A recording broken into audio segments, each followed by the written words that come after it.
Guyana's historic meeting with Ethiopia in the United States just days ago ended in a 2-0 defeat in the international friendly. It was the first time the two sides met since the GFF commenced operations in 1902. The Gold Cup preliminary campaign was ended by Guadeloupe. 2-0 was the result, as the match prior was a 1-all at regulation time but a 5-3 penalty win over Grenada. Forde is adamant the product is still building and it will blossom in years to come. We are constantly on the lookout for top players that can represent Guyana, to include them in the program.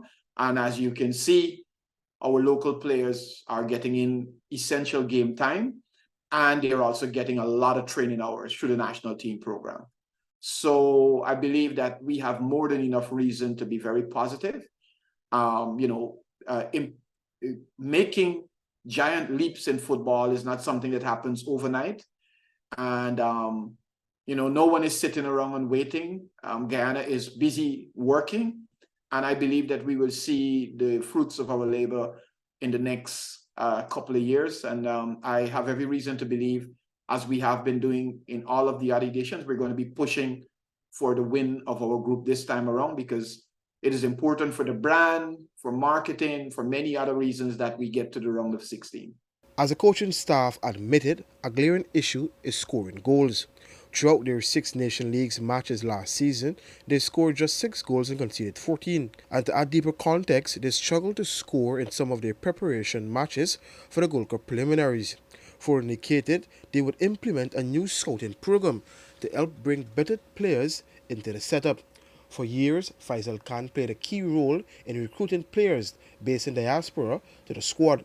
Very soon, maybe in a week time, we're going to be announcing a partnership with an organization that will be focused primarily on scouting of players from across the globe. So that is one deliberate step that we're taking to ensure that we put the right structure and tools in place to identify really, really good players.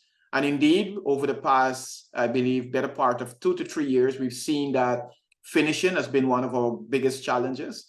In the modern game, you're not going to oftentimes get clear-cut scoring opportunities. And there are those special players that have an instinct for finding the back of the net. And as we like to say, you only have to give them half a chance.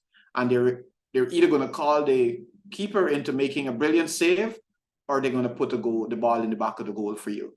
And it's a weak area, but we have many areas in the entire squad, in the attacking, in the midfield and defense, that can do with stronger, more experienced, more technically gifted people with the understanding of the game at that level. We have those areas. We have players that are aging out of the system. We're trying to renew that.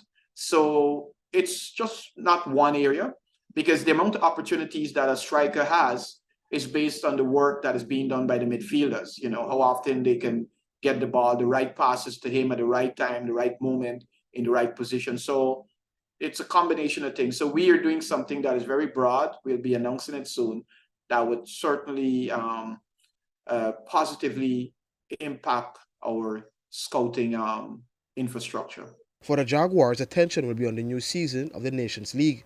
Grouped with Antigua and Barbuda, the Bahamas, and Puerto Rico, Guyana play its first match on September 9 against Antigua and Barbuda.